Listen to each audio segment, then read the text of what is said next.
रोजाना मेरा पति शहर से मेरे लिए पान लेकर आता था जिसको मैं बड़े शौक से खा लेती थी, लेकिन उसके बाद मुझे होश नहीं रहता था। सुबह उठती तो कपड़े गीले रहते थे और एक दिन पति का लाया हुआ पान मैंने फेंक दिया और सोने का बहाना करके सो गई। और फिर जो मेरे साथ मेरे पति ने किया, वह सुनकर आपके रोंगटे खड़े हो जाएंगे, क्योंकि शादी की रात पति के कमरे में आने से पहले ही मैंने रेड रंग की नाइटी पहनी थी कि वह पहली ही नज़र में मुझे देखे और अपना दिल हार बैठे। वैसे मैं गांव वाली थी, लेकिन यह नाइटी मुझे मेरी दोस्त ने दी थी जिसकी शादी शहर में हुई थी। उसने ही मुझे पति को काबू करने की कई बातें बताई थी। मेरे पति सोहन कमरे में आए तो मेरा यह नाइट सूट देखकर रुक गए। उनके नज़र में तो मैं गांव की लड़की थी।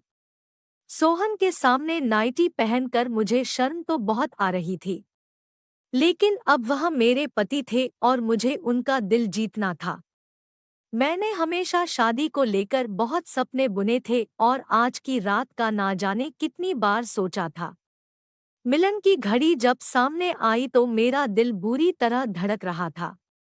सोहन मेरे करीब आए और मोहब्बत से मेरा हाथ थाम के कहने लगे कि तुम बहुत ही खूबसूरत हो।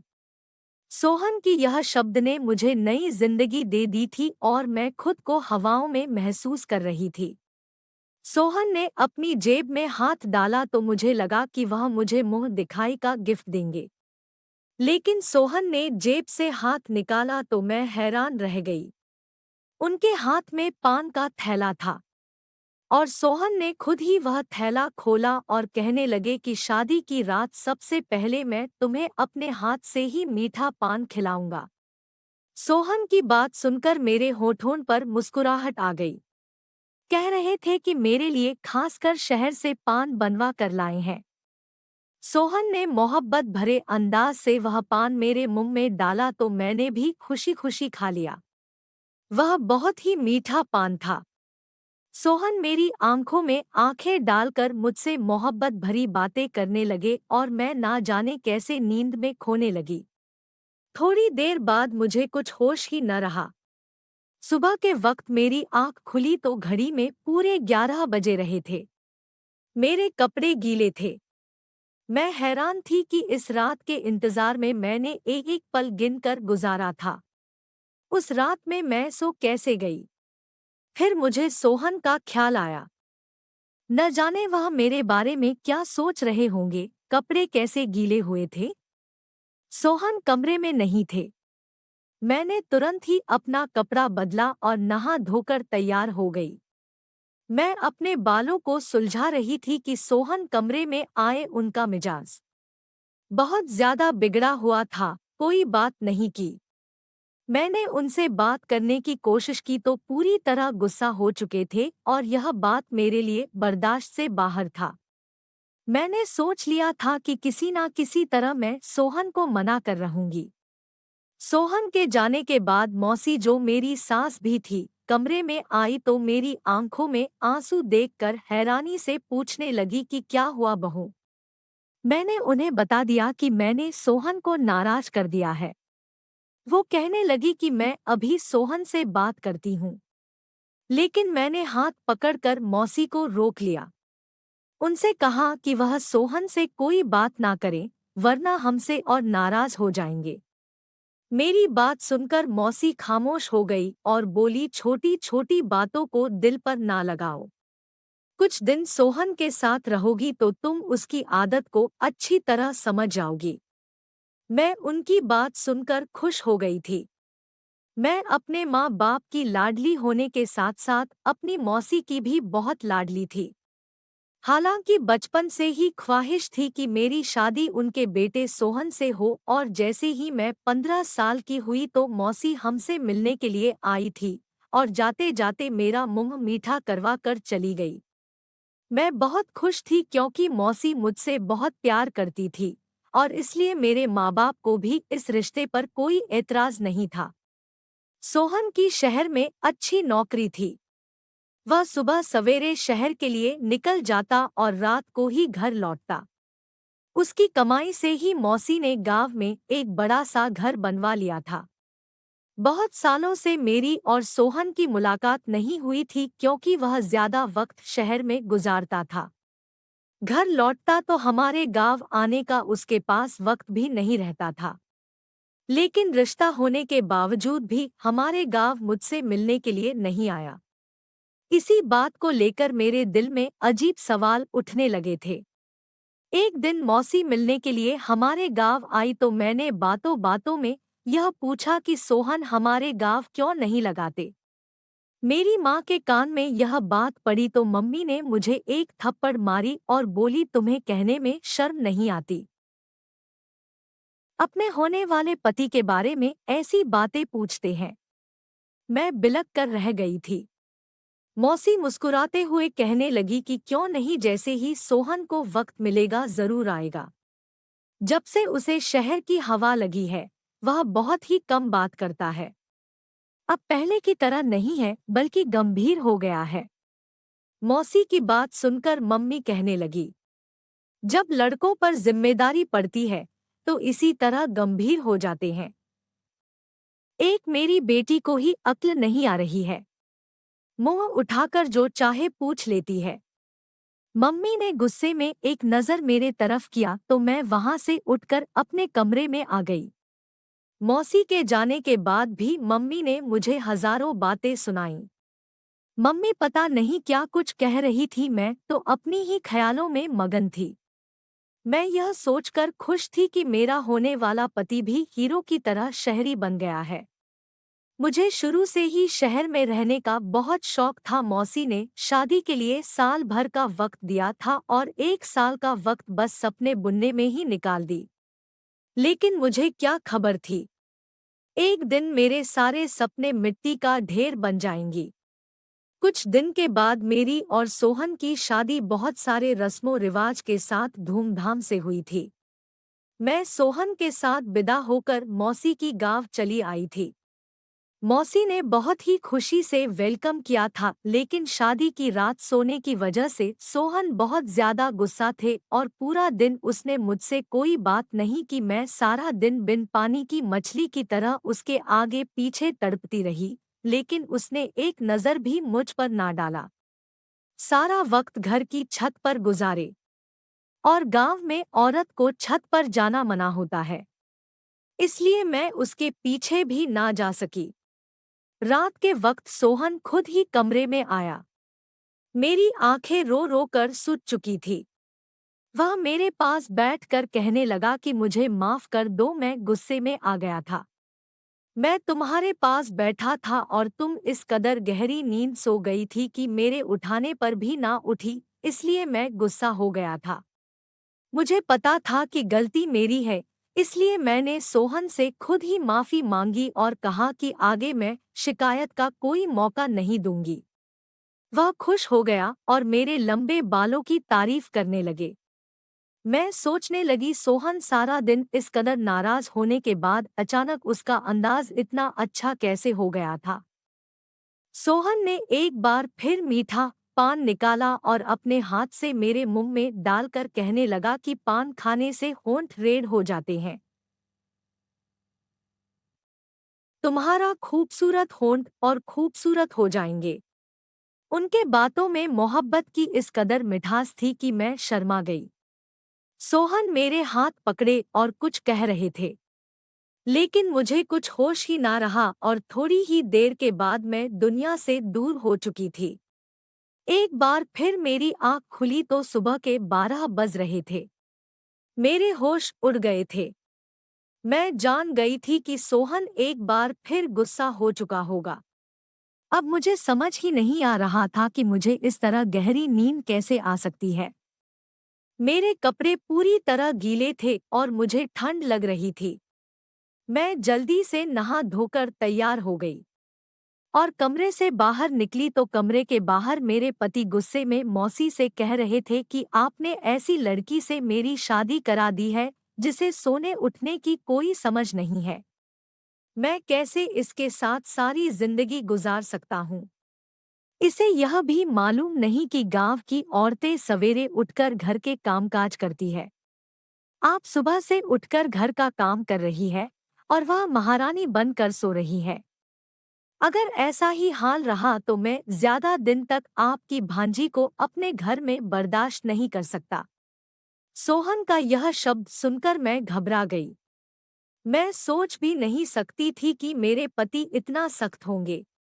इससे आगे बातें सुनने की मुझ में हिम्मत नहीं थी। मैं खामोशी से किचन में चली गई थी। मौसी सच में सुबह से कामकाज में लगी हुई थी, क्योंकि किचन भी पूरी तरह साफ था और दोपहर का खाना भी बन चुका था। मैं सोहन के साथ साथ मौसी के नजरों में भी गिर रही थी। मुझे रह रहकर अपने आप पर गुस्सा आ रहा था। ना जाने मुझे क्या हो गया था। मैं सारे घर का चक्कर लगाई तो मौसी पूरा काम कर चुकी थी और शायद इसी वजह से सोहन हद से ज्यादा गुस्सा थे। वह फिर छत पर जा चुके थे क्योंकि उन्हें अच्छी तरह पता था कि मैं उनके पीछे छत पर नहीं जा सकूंगी। मैं सारा दिन रोती रही, वह खुशी जिसके लिए मैंने साल भर इंतजार किया था।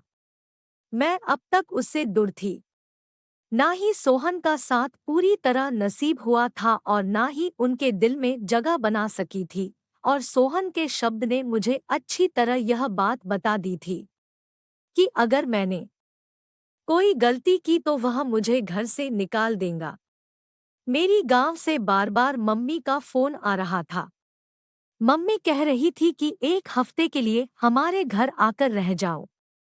रस्म के मुताबिक शादी के बाद 1 हफ्ते के लिए बेटी अपने मायके रहने के लिए आती है।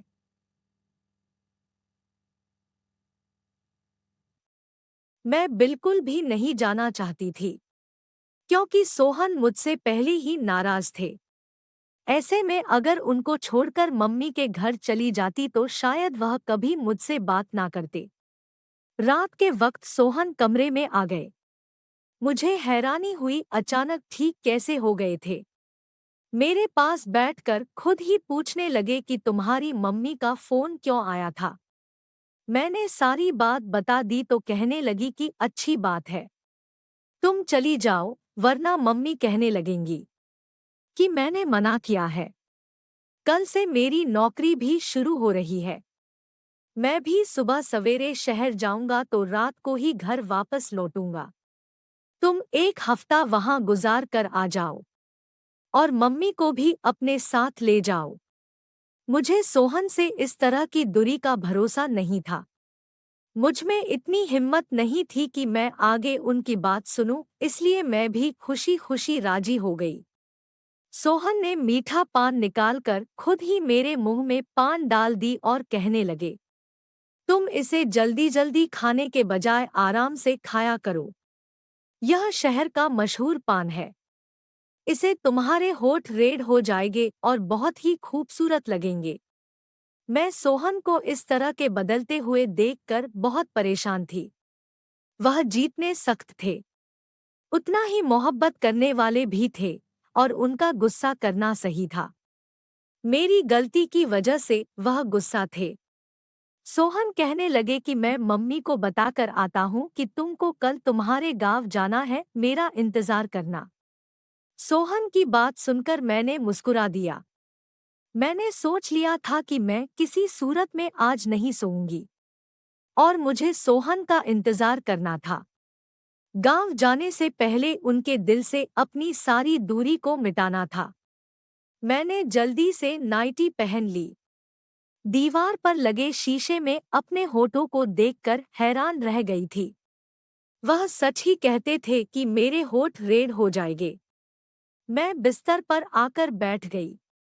उनका इंतजार करने लगी, लेकिन सोहन के वापस आने से पहले ही एक बार फिर मैं सो चुकी थी। सुबह 11 बजे मेरी आंख खुली तो सोहन शहर की तरफ निकल चुके थे। वह बहुत सुबह ही शहर के लिए निकल जाया करते थे, क्योंकि शहर तक जाने का रास्ता 2 घंटे का था। मुझे खुद पर रोना आ रहा था। शादी के 1 हफ्ते के बाद भी मैं सोहन के साथ कोई रिश्ता न बना सकी और सोहन की गुस्से की वजह सिर्फ और सिर्फ मैं थी। मैं यह सोच सोच कर परेशान थी कि मेरे कपड़े गिले कैसे हो जाते थे। शायद सोहन मुझे उठाने की कोशिश करते थे। मैं कमरे से निकली तो मम्मी भी गांव जाने के लिए तैयारी हो चुकी थी। मौसी मुझे देखकर कहने लगी कि सोहन तो चला गया है, अब हम दोनों को ही गांव के लिए निकल जाना है। मैं बुझे बुझे दिल से अपने मायके के लिए निकल गई। मेरा दिल तो सोहन के साथ ही शहर चला गया था। अब मुझे उनसे 1 हफ्ते के बाद ही मिलना था। मेरे घरवाले मुझे देखकर बहुत खुश हुए। मेरी छोटी बहन को खुशी का ठिकाना न रहा। सारे गांव में मेरे आने की खबर पहुंच गई थी, इसलिए औरतों का झुंड मुझे देखने के लिए आने लगा। पड़ोसन वाली मौसी की बेटी अनीता की शादी थी। वह मेरी पक्की सहेली थी। गांव आकर मुझे उसकी शादी में घूमने का मौका मिल गया। खूब शोर शराबा हो रहा था, लेकिन फिर भी मेरे दिल में कोई खुशी नहीं थी, क्योंकि मेरा दिल तो सोहन पर अटका हुआ था। हैरानी की बात यह थी कि जब से मैं अपनी माँ के घर आई थी, मुझे बिल्कुल भी नींद नहीं आ रही थी और सोहन के कमरे में आते ही बिस्तर पर गिर जाया करती थी। यहाँ तो मैं सिर्फ करवटें बदलती रहती थी। शायद सोहन की याद मुझे सोने नहीं दे रही थी। मेहंदी की रात ही पड़ोसन मौसी की बहन का बेटा मुकेश शहर से शादी में घूमने के लिए आया था। वह बचपन से ही गांव आता जाता रहता था। मुझे देखते ही मेरे पीछे पीछे घूमने लगा। मैं हैरान थी कि उसे क्या हुआ है। उसकी नज़र मुझ पर जमी हुई थी और इस बात को शायद मेरी मौसी ने भी महसूस किया था। मुझे अजीब सी घबराहट हो रही थी। पहले ही मेरे और सोहन के बीच का रिश्ता कुछ ठीक नहीं था, और मुकेश के बारे में मौसी को पता चला तो मेरा बसा बसाया घर उजड़ जाएगा। इसलिए मैं पड़ोसन मौसी के घर से निकलकर अपने घर वापस आ रही थी और मुकेश मेरे पीछे पीछे चला आया। मुझे रुका कर कहने लगा कि मुझे तुमसे मोहब्बत है और अगर तुम कहो तो मैं तुम्हारे घर रिश्ता भेज दूं। मुकेश के यह शब्द तो मेरी जान निकाल दी थी। मैंने गुस्से में मुकेश से कहा कि मेरी शादी हो चुकी है और बेहतर यह है कि आगे तुम ऐसी कोई बात ना करना। मेरी बात सुनकर तो मुकेश कहने लगा, शहर में मेरा बहुत बड़ा बंगला है, गाड़ी है, मैं तुम्हें सब खुशी दूंगा, लेकिन तुम अपने पति को छोड़कर मेरे साथ चलो। मैं हमेशा से ही तुमसे प्यार करता हूँ। मुझे क्या पता था कि 16 साल की उम्र में ही तुम शादी कर लोगी। मैंने उसे गुस्से से कहा कि आज तो यह बात कह दिया है, लेकिन आगे ऐसी बात ना करना। मैं अपने पति से बहुत मोहब्बत करती हूँ और तुम्हारी एक गलती मुझे बदनाम कर सकती है। मुकेश उस वक्त वापस लौट गया, लेकिन मेरे लिए अनीता की शादी मनाना मुश्किल हो गया था। वह बहुत ढिठ साबित हुआ था, बहाने बहाने से अपने फोन में मेरी फोटो खींच रहा था। जैसे तैसे 1 हफ्ता गुजर गया और मैं मौसी के साथ वापस अपने घर आ गई। सोहन शायद आज काम से जल्दी लौट आया था। हम कल दोपहर को घर पहुंचे थे और सोहन पहले से ही घर पर था। सोहन को देखकर मैं बहुत खुश थी। अपना सामान रखने के लिए कमरे में गई तो सोहन अपनी मम्मी से मिलने के लिए उनके कमरे में चला गया। मैंने सोचा कि मैं भी कुछ देर सोहन और मौसी के साथ बैठ जाती हूँ, फिर घर के कामकाज करूंगी। इसलिए सामान रखकर दोबारा मौसी के कमरे की तरफ आई तो मौसी के शब्दों ने मुझे हैरान कर दिया। मैं सोच भी नहीं सकती थी कि मेरा घर उजाड़ने वाली कोई और नहीं बल्कि मेरी अपनी मौसी है। वह गुस्से में सोहन से कह रही थी कि मैंने जाते वक्त तुझे कह दिया था कि हमारे वापस आने तक डिवोर्स का कागज बनवा लेना, लेकिन तुझे कुछ होश नहीं। मैंने खुद अपनी आंखों से देखा है कि तेरी पत्नी कितनी गलत है, लेकिन तू तो आंखों में पट्टी बांध रखी है।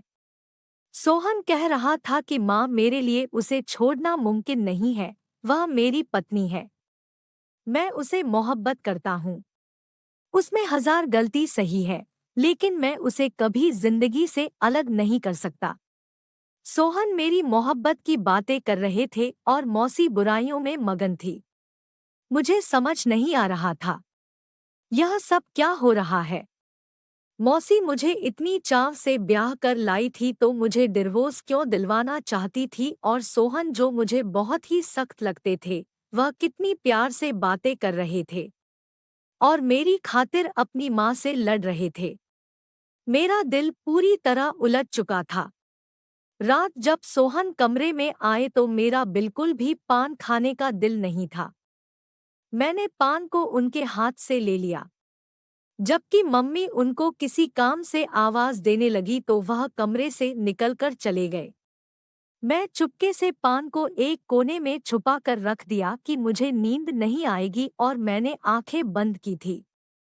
जब सोहन कमरे में वापस आए तो मेरी जान निकल गई। जो कुछ मैंने देखा, मुझे अपनी आंखों पर यकीन आया। सोहन ने जग भर कर पानी मेरे ऊपर डाल दिया था। मैं आंखें नहीं खोली। आज मैं दूध का दूध और पानी का पानी करना चाहती थी। सोहन किसी को आवाज देकर कहने लगे कि अंदर आ जाओ, यह पूरी तरह बेहोश हो चुकी है। थोड़ी देर में एक खूबसूरत लड़की मेरे कमरे में चली आई। वह मेरी बिस्तर पर सोहन के साथ बैठ गई और वह दोनों जिस तरह एक साथ थे, मेरी जान निकल गई। इससे ज्यादा मुझमें बर्दाश्त की हिम्मत नहीं थी। ठंडे पानी से मेरा शरीर कांप रहा था। मैं उठकर बैठ गई। मुझे जागता देखकर उन दोनों की आंखें हैरत से फटी की फटी रह गई। मैंने सोहन के तरफ घूर कर देखा। उस वक्त मैं इतना गुस्से में थी कि मुझे सोहन से डर भी नहीं लग रहा था। मैंने सोहन से कहा कि मुझे सच सच बताओ, यह लड़की कौन है? पान में ऐसा क्या था जो मैं अपनी होश खो बैठती थी? तुमने यह सब क्यों किया है और मुझे इतना बड़ा धोखा क्यों दे रहे हो? मैं सवाल पर सवाल पूछती चली गई और मेरे अंदर एक तूफान उठा था। सोहन सर झुकाए कहने लगा कि यह लड़की उनकी पत्नी है और उससे शादी करके 2 दिन पहले ही गांव में आए थे। वह कभी मुझसे शादी नहीं करना चाहते थे, लेकिन मौसी ने जबरदस्ती उनका रिश्ता मुझसे तय कर दिया। पत्नी का नाम सुनकर मेरे सर पर आसमान गिर पड़ा था। सोहन कह रहे थे, हमारी शादी रोकने के लिए 2 दिन पहले वह यह सोचकर सीमा से शादी करके आ गए कि जब वह सीमा को बहू बनाकर इस घर में लाएंगे तो उनकी मम्मी मुझसे शादी नहीं कराएगी। लेकिन उनकी एक न सुनी और उन्होंने सोहन पर दबाव डाला कि वह सीमा को तलाक दे दे। सोहन सीमा को छत वाले कमरे में रख दिए क्योंकि गांव में औरतों को छत पर जाना मना था। इसीलिए सोहन को यकीन था कि मैं कभी उनके पीछे छत पर नहीं जाऊंगी। सोहन जानबूझकर पान में नशे का दवा मिलाता था कि मैं सो जाऊं और हर रात हमारे ही कमरे में सीमा के साथ वक्त गुजारे। सीमा शादी से पहले शहर में मॉडलिंग करती थी, इसलिए मम्मी को लगता था कि सीमा इज्जतदार नहीं है, और इसलिए मम्मी बार बार कहती थी कि मैं सीमा को डिवोर्स दे दूं। सीमा मेरी पहली मोहब्बत है। सोहन कह रहा था कि मौसी ने आत्महत्या करने की धमकी दी थी, इसलिए सोहन ने मुझे अपनाया है। सोहन सीमा को किसी हालत में नहीं छोड़ सकता और इस बात का मुझे भरोसा था।